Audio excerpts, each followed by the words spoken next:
Bienvenidos a nuestro podcast La Biblia en un año, episodio 204. Bienvenidos a este espacio que se llama Luz que ilumina mi camino, donde podemos aprovechar para ejercitarnos para la eternidad. En este ejercicio sabemos que practicamos varias de las disciplinas espirituales que el Señor nos ha dejado como herramientas para poder crecer y caminar con Él hasta que Él venga. Sabemos que esto no es ni por un mes ni por un año, estamos haciendo énfasis este año, pero sabemos que es desde que empezamos nuestro caminar con Cristo hasta que Él venga por su iglesia. Vamos a ver el tema de este devocional de hoy, que se titula Saber quién eres. Ese es el tema de hoy. Hasta que no me pasó, no habría creído que fuera posible, pero en el instante en que lo vi, experimenté un amor abrumador. Aquel pequeño bebé que para los demás se parecía a cualquier otro bebé era mi hijo. El momento en el que un padre ve a su propio hijo es inolvidable. El amor que un padre siente por un niño es casi indescriptible. Y esta alegría, esta es la analogía que Dios usa para su amor por ti. El amor que tiene por ti es aún mayor que el que los padres sienten por sus propios hijos. Saber quién eres tendrá un gran impacto en tu vida. Saber que eres un hijo profundamente amado de Dios, eso cambiará toda la perspectiva de tu vida. Esta tiene que ser la base de tu confianza, tu seguridad y tu esperanza. Vamos a leer la palabra de Dios en Proverbios capítulo 17. Abra su Biblia allí en Proverbios capítulo 17.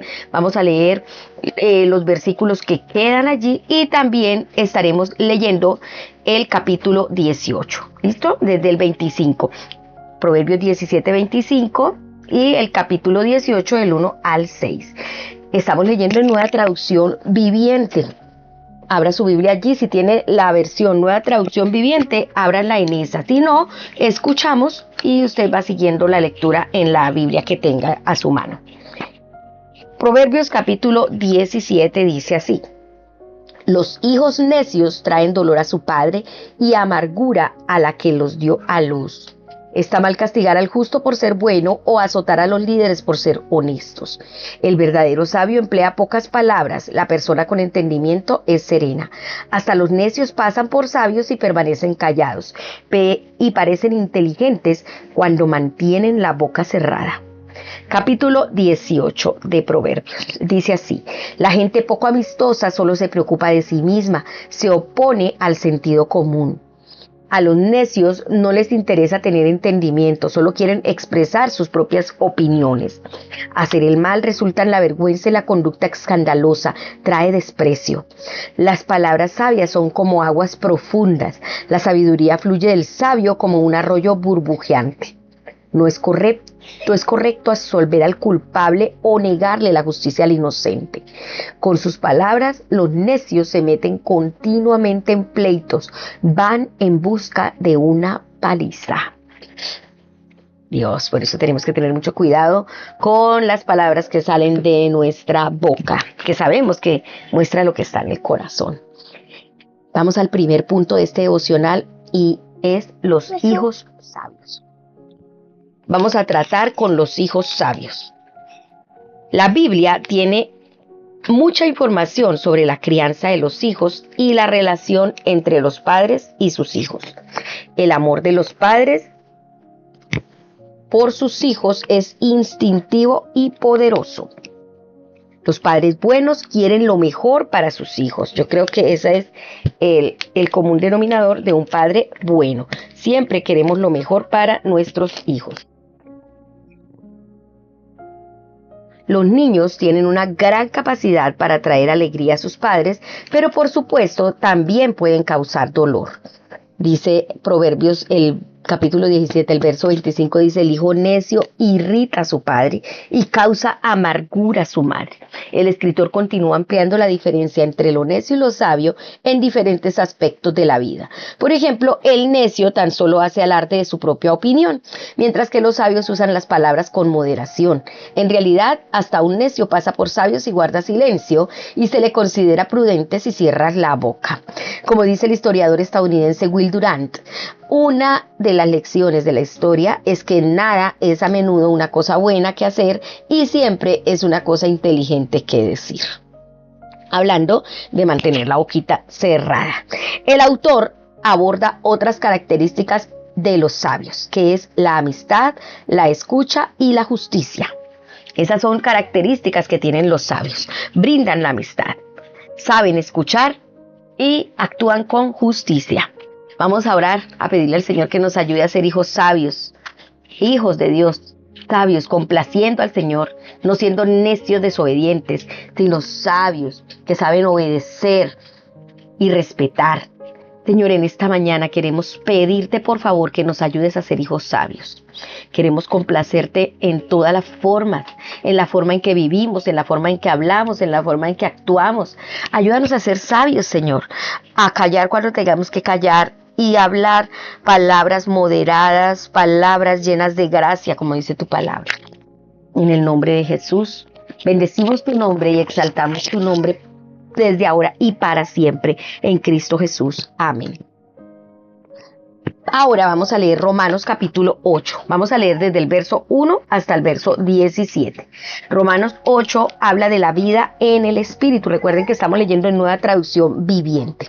Por lo tanto, ya no hay condenación para los que pertenecen a Cristo Jesús. Y porque ustedes pertenecen a Él, el poder del Espíritu que da vida los ha libertado del poder del pecado que lleva a la muerte. La ley de Moisés no podía salvarnos porque nuestra naturaleza pecaminosa es de él. Así que Dios hizo lo que la ley no podía hacer. Él envió a su propio Hijo en un cuerpo como el que nosotros los pecadores tenemos, y ese cuerpo, mediante la entrega de su Hijo como sacrificio por nuestros pecados, Dios declaró el fin del dominio que el pecado tenía sobre nosotros.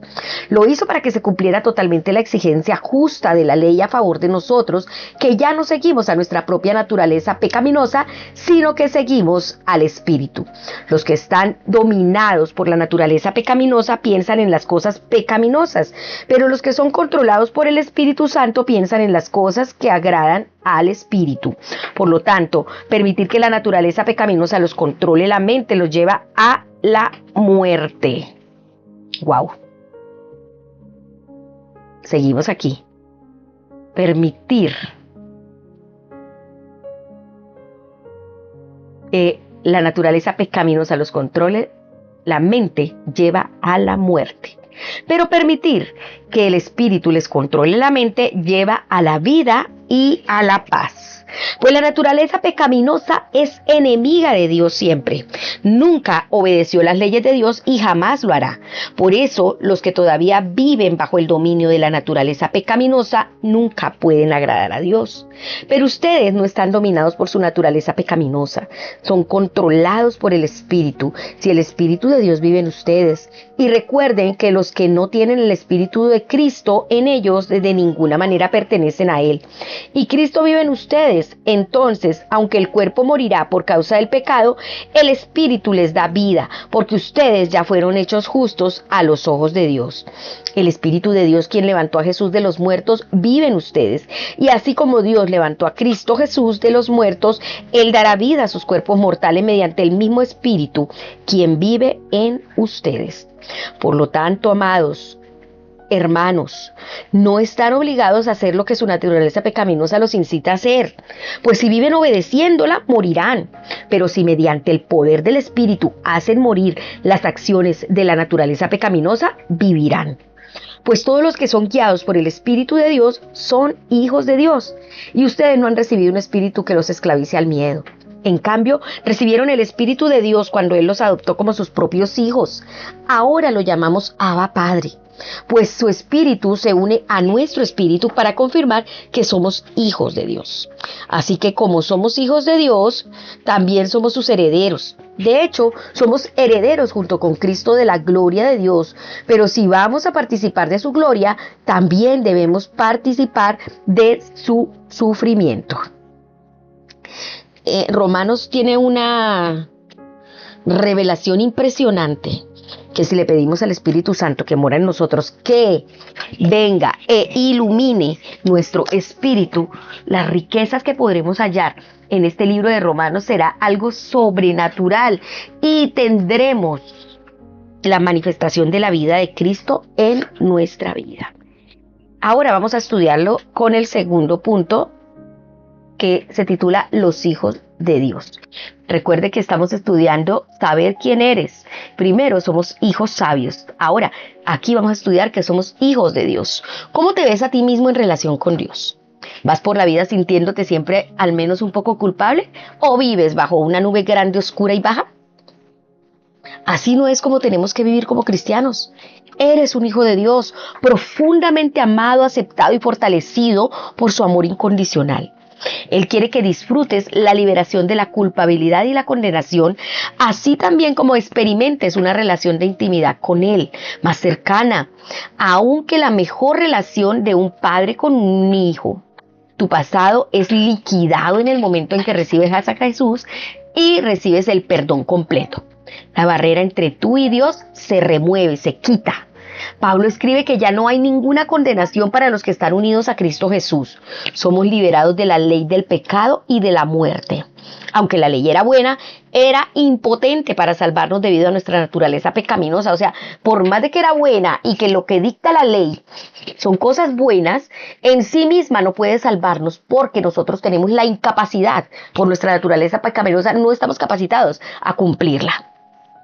Así que Dios envió a Jesús a morir por nosotros como una ofrenda por el pecado. Jesús limpió todos nuestros pecados, los pasados, los presentes y también los futuros. Ahora, en el presente puedes disfrutar de la vida en el Espíritu. Ya no vives según la naturaleza pecaminosa, sino que vives según el Espíritu. El Espíritu Santo te lleva a dejar de fijar tu mente en lo que desea esa naturaleza pecaminosa y a poner más bien tu mente en los deseos del Espíritu. Esto te va a conducir a la vida y a la paz. ¿Ya? Porque ya tu mente no va a estar enfocada en las cosas que nuestra naturaleza pecaminosa desea, no va a estar enfocada en las fornicaciones, en los adulterios, en la lujuria, en la lascivia, no va a estar enfocada en la pereza, en el odio, en el rencor, bueno, etcétera. Todas las cosas que desea nuestra naturaleza pecaminosa, sino que va a estar enfocada en Cristo, en adorarlo, en su palabra, en obedecerlo. Y eso es lo que nos va a conducir a la vida y a la paz. Pablo no está diciendo que serás perfecto, sino que, como dice la Biblia en la traducción bíblica al mensaje, aunque aún experimentemos todas las limitaciones del pecado, experimentarás la vida al estilo de Dios. Como veíamos en el devocional, creo que fue del lunes, el pecado pierde el poder sobre nosotros, ¿sí? Con el poder de la sangre de Cristo, cuando nosotros empezamos a enfocar nuestra mente en la vida del Espíritu, a empezar a vivir como el Señor quiere que vivamos, entonces ya el pecado empieza a perder poder y pierde poder sobre nosotros, ya no somos dominados por el pecado. Vamos a experimentar la vida al estilo de Dios.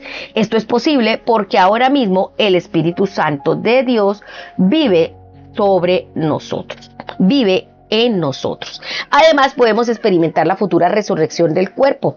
El mismo Espíritu Santo que vivió en Jesús y lo resucitó de los muertos, ahora habita en ti. Por lo tanto, tu cuerpo, al igual que el de Jesús, se levantará.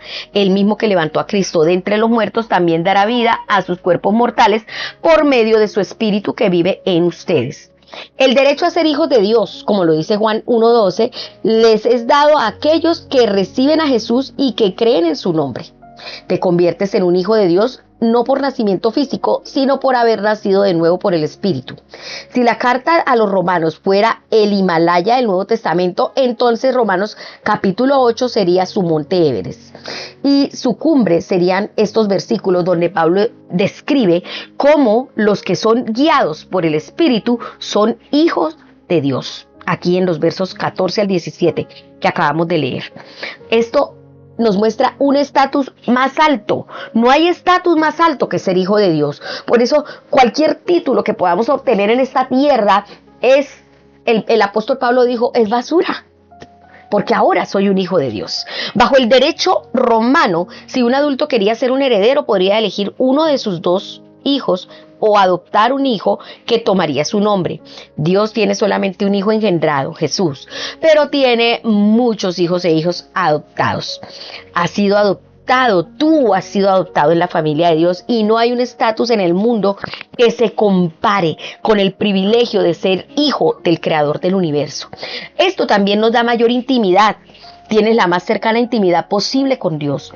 Pablo afirma que por el Espíritu clamamos Abba Padre. Esta palabra aramea bien pudo ser la primera palabra que Pablo pronunció y quizá la forma en que se dirigía a su padre paternal. Jesús usaba Abba para hablarle a Dios de una manera única. Expresa tanto un profundo respeto como una profunda intimidad. Y quizá el mejor significado es papi o papá o papito. En muchos lugares de Oriente Medio sigue siendo la primera palabra que se enseña a los niños. Como hijo de Dios, ya no eres esclavo del miedo, sino hijo adoptivo de Dios. Puedes disfrutar de la más cercana de las intimidades posibles con tu Padre en el cielo. También este título de hijo de Dios es una experiencia más profunda. El Espíritu te da la experiencia más profunda que es posible de Dios. El Espíritu mismo le asegura a nuestro espíritu que somos hijos de Dios. Así como quiero que mis hijos conozcan y experimenten mi amor por ellos, mi relación con ellos, Dios quiere que sus hijos estén seguros de ese amor y de esa relación. El Espíritu de Dios toca nuestros espíritus y confirma quiénes somos en realidad. Además de esto, nos da más seguridad. Ser un hijo o una hija de Dios es la mayor seguridad, porque si somos hijos de Dios, también somos herederos de Dios y coherederos con Cristo. Según el derecho romano, un hijo adoptado adquiría la herencia del pleno derecho. Y ahora nosotros, como hijos de Dios, herederos de Dios, la única diferencia es que heredamos no a la muerte de nuestro Padre, sino en el momento de nuestra propia muerte. Disfrutarás de una eternidad de amor con Jesús y sabemos que vamos a conseguir lo que viene a nosotros, una increíble herencia. Y esto nos da seguridad.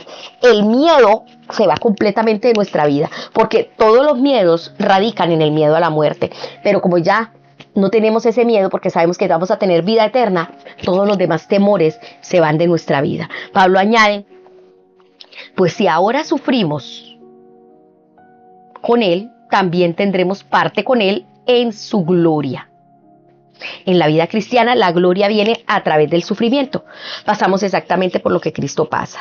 Si pasamos por los tiempos difíciles con Él, entonces ciertamente vamos a pasar los buenos tiempos con Él.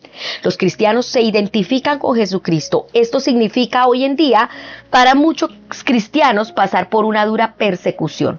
Tendrás que afrontar algún tipo de oposición, pero tu herencia como hijo de Dios supera todas estas penalidades. Y podemos decir: Abba Padre. Vamos a orar. Abba Padre.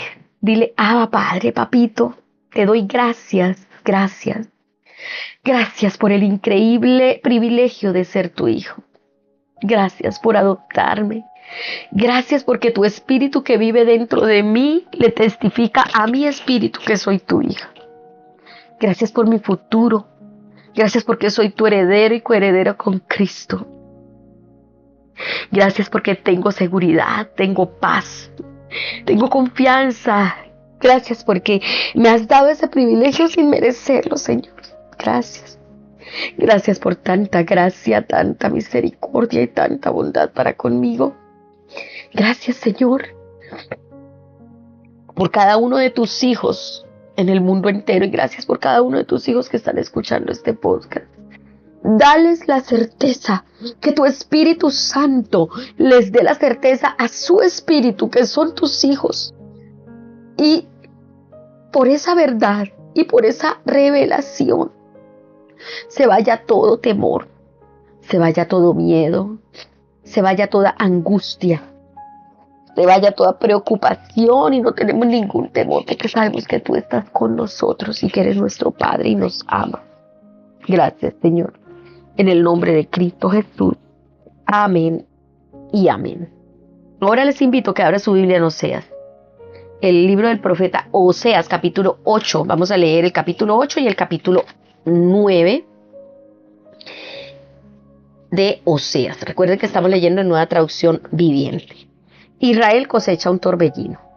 Toquen alarma El enemigo desciende como un águila sobre el pueblo del Señor, porque rompieron mi pacto y se rebelaron contra mi ley. Ahora Israel me suplica, ayúdanos porque tú eres nuestro Dios. Pero eres demasiado tarde. Los israelitas rechazaron lo bueno y ahora sus enemigos los perseguirán. El pueblo de Israel nombró reyes sin mí. Consentimiento, dice el Señor. El pueblo de Israel nombró reyes sin mi consentimiento y príncipes sin mi aprobación. Fabricaron ídolos de plata y oro para sí mismos y así provocaron su propia destrucción. Oh Samaria, yo rechazo este becerro, este ídolo que has hecho. Mi furia arde contra ti. ¿Hasta cuándo serás incapaz de estar sin culpa? Este becerro que adoras, oh Israel, lo hiciste con tus propias manos. No es Dios, por lo tanto debe ser hecho pedazos. Sembraron vientos y cosecharán torbellinos. Los tallos de grano se marchitan y no producen nada para comer. Y aún así hubiera grano, lo comerían los extranjeros. El pueblo de Israel ha sido tragado. Ahora está tirado en medio de las naciones como una olla vieja y descartada. Como asno salvaje en celo, los israelitas se han ido a Siria, se vendieron y se entregaron a muchos amantes, pero ahora se han vendido a muchos aliados. Ahora los reuniré para el juicio, entonces se retorcerán bajo la opresión del gran rey. Israel construyó muchos altares para quitar el pecado, pero estos mismos altares se convirtieron en lugares para pecar. A pesar de que les di todas mis leyes, actúan como si estas leyes no se aplicaran a ellos. Al pueblo le encanta ofrecerme sacrificios y se deleitan con la carne, pero no acepto sus sacrificios. Yo haré responsable a mi pueblo de sus pecados y lo castigaré. Ellos volverán a Egipto. Israel se olvidó de su Creador y construyó grandes palacios, y Judá fortificó sus ciudades. Por lo tanto, haré descender fuego sobre sus ciudades y quemaré sus fortalezas. Oseas capítulo 9. Oseas anuncia el castigo de Israel. Oh pueblo de Israel, no te alegres como lo hacen otras naciones, pues has sido infiel a tu Dios, alquilándote como una prostituta y rindiendo culto a otros dioses en cada campo de trillar. Ahora tus cosechas serán insuficientes para alimentarte, no habrá uvas para hacer vino nuevo, ya no podrás quedarte aquí en la tierra del Señor. En cambio, volverás a Egipto y en Asiria comerás alimentos ceremonialmente impuros. Allí no presentarás ofrendas de vino al Señor, y ninguno de tus sacrificios le agradará. Serás inmundo como el alimento tocado por una persona que está de luto. Todo el que presente tales sacrificios quedará contaminado. Ellos mismos podrán comer esta comida, pero no podrán ofrecerla al Señor. Entonces, ¿qué harás en los días de los festivales? ¿Cómo celebrarás los festivales del Señor? Aunque escapes de la destrucción a manos de Asiria, Egipto te vencerá y Memphis te enterrará. La ortiga se apoderará de tus tesoros de plata y la zarza invadirá tus casas arruinadas. Ha llegado la hora del castigo de Israel. Ha llegado el día del pago merecido. Pronto Israel se dará perfecta cuenta de esto. A causa de tu gran pecado y hostilidad dices, los profetas están locos y los hombres inspirados son necios. El profeta es un centinela sobre Israel, para mi Dios. Sin embargo, donde quiera que va, le tienden trampas. Hasta en la casa de Dios enfrenta hostilidad. Lo que hace mi pueblo es tan depravado como lo que se hizo en Gibeá hace mucho tiempo. Dios no olvidará sin falta, los castigará por sus pecados. Dice el Señor: oh Israel, cuando te encontré por primera vez fue como encontrar unas uvas frescas en el desierto. Cuando vi a tus antepasados fue como ver los primeros higos maduros de la temporada. Pero después me abandonaron por Baal peor y se entregaron a ese ídolo vergonzoso. En poco tiempo se volvieron viles, tan viles como el Dios a quien rinden culto. La gloria de Israel saldrá volando como un ave, porque tus hijos no nacerán, ni crecerán en la matriz, ni siquiera serán concebidos. Aunque algunos de tus hijos lleguen a crecer, yo te los arrebataré. Será un día terrible cuando me aleje y te deje solo. He visto a Israel llegar a ser tan hermoso como a Tiro, pero ahora Israel sacará a sus hijos para ser masacrados. Oh Señor, ¿qué debería pedir para tu pueblo? ¿Pediré matrices que no den a luz y pechos que no den leche?, dice el Señor. Toda su perversidad empezó en Gilgal. Allí comencé a odiarlos a causa de sus malas acciones. Los sacaré de mi tierra, ya no los amaré, porque todos sus líderes son rebeldes. El pueblo de Israel ha sido derribado, sus raíces se han secado y no darán más fruto, y si dan a luz, yo mataré a sus amados hijos. Mi Dios rechazará al pueblo de Israel, porque no quiere escuchar ni obedecer. Será un vagabundo sin hogar entre las naciones. Amén. Vamos a leer el tercer punto, a estudiarlo, que es los hijos fieles. Leyendo aquí este capítulo, estos dos capítulos de Oseas, vamos a ver qué es fidelidad y cuál es la infidelidad. Dios te ama y quieres que aproveches al máximo tu vida y no quiere que la desperdicies. Te pide, como le pidió a su pueblo en el Antiguo Testamento, que no malgaste su vida, que no desperdicie su vida cuando has sido infiel a Dios. Tú desperdicias tu vida cuando eres infiel a Dios. Como hemos visto, Oseas usa una analogía de esposo y esposa para la relación de Israel con Dios. Pero para continuar esa analogía, padre e hijo, desde que Israel era niño, yo lo amé. De Egipto llamé a mi hijo. Allí está usando ahora la analogía de padre a hijo. Y vemos cómo a Dios le rompe el corazón por la infidelidad de su vástago. Has quebrado mi pacto y se han rebelado contra mi ley. Sin purificarse sembraron vientos y cosecharán tempestades. Israel se olvidó de su hacedor, le ha sido infiel a tu Dios. Dios anhela que su pueblo le sea fiel y como resultado viva la vida en plenitud. Tenemos el inmenso privilegio de vivir en la era del Espíritu. Dios ha enviado su Espíritu para vivir en tu corazón y en mi corazón, para permitirte vivir fielmente de acuerdo con el Espíritu, como lo dice Romanos 8, verso 5 que leímos ahora en el punto 2. ¿Pero qué estás haciendo? ¿Eres fiel o estás siendo infiel? ¿Qué estás prefiriendo? ¿Lo prefieres a Él? ¿O tienes miedo porque no has querido vivir como un hijo fiel, un hijo de Dios? Vamos a orar y vamos a decirle al Espíritu Santo que nos revele su palabra y que podamos ser fieles, que no seamos tercos como Israel, que no lleguemos hasta el punto del castigo y la deshonra, sino que mantengamos la fidelidad. Amado Dios, en este momento quiero primeramente empezar por darte gracias porque soy tu hijo amado.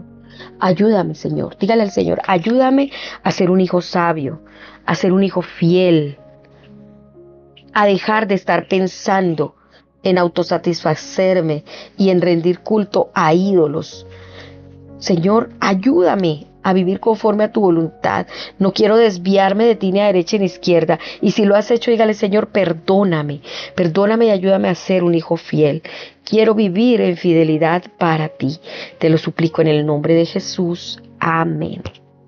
Vamos a ver ahora el comentario de la pastora Pipa en Proverbios 17:28, donde dice: hasta un necio pasa por sabios y guarda silencio. Ella dice que trata de practicar esto cuando está en compañía de gente ante la que se siente acomplejada. Más bien se queda callada.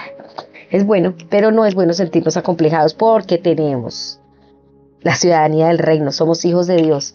Y Él nos hace libres de todo complejo y de toda inferioridad y de todo temor. Recordemos que somos sus hijos. No puedes olvidar quién eres. No puedes olvidar que eres un hijo fiel de Dios. A eso te ha llamado el Señor. No puedes olvidar que eres un hijo de Dios y que este estatus tan alto, el más alto de todos, te da seguridad y te da vida eterna. Recuerda que eres ese hijo del Señor. Y saber eso te va a dar libertad, te va a dar seguridad, te va a dar paz, te va a dar confianza. Saber quién eres te va a llenar de gozo. Saber quién eres te da mayor intimidad con el Señor y tener experiencia más profunda con Él.